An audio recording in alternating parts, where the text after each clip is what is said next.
Hi everyone, this is Marla Miller from marlamiller.com presenting Quick Query Critiques. This will be our 41st one.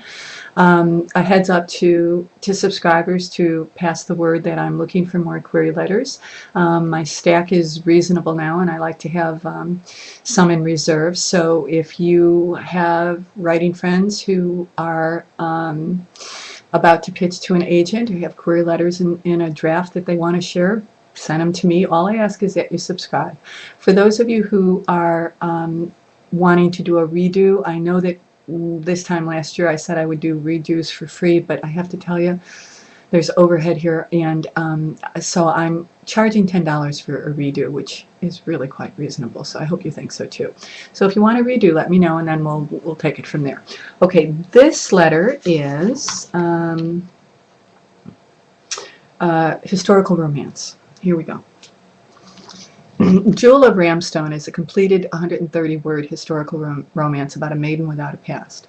A woman awakens alone and wounded in a dense forest. Coming face to face with a huge brute, Galeron, she attacks him with a sword, only to learn he is the one who discovered her in the forest and watched over her. Inner fear warns not to trust the knight, but she finds herself drawn to him just the same. His kindness and concern wins her trust, and she eventually confides that her recollection of her name and anything about her life before the morning she woke in the woodlands is lost. After removing the hood which hides her long auburn locks, Galleon dubs her Ruby of the Forest. Galleon tends to her wounds, and in a weak moment tends to her with his passion as well. Her heart shatters when he confesses his binding marriage agreement to another. With nowhere to go, she agrees to ride with him to his home of Ramstone, only to be left behind when he leaves the next morning to collect the woman he is to marry.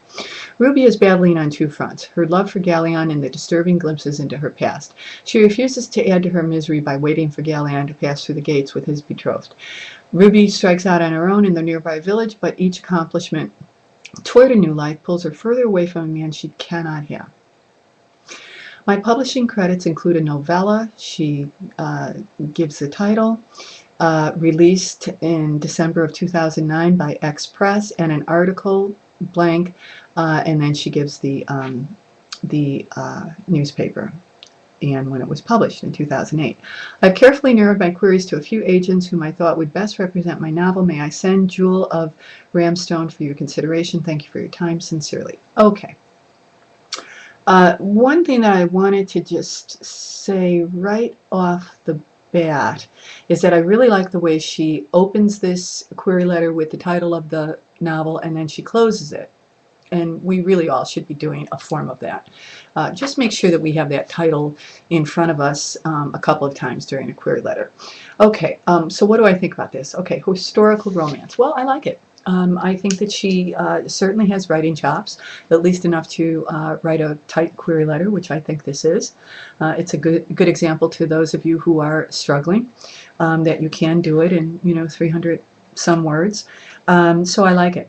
The only thing is, you might want to offer a little bit more, and I don't know, just my opinion, a little bit more about what she's going to do on her own, because I assume that if this is historical romance, she's going to meet up with this guy and they're going to, ride off into the sunset, because that's what romance does, or at least historically it has. The rules might have changed, but I don't think so. So you might want to just develop what she's going to do on her own just a tiny bit. And why am I saying that? Because it might add to the tension of this. At this point, this is pretty much a girl meets boy, girl and boy get together, girl and boy part, and girl and boy probably come back together again. So if there's going to be a subplot in here, if we're going to be learning more about what Ruby does on her own, you might want to just give us a sentence or two about that. And that would be the only thing that I would recommend. In terms of agents to pitch this to, you know that you can pitch romance through directly to publishers. You don't have to pitch them through an agent.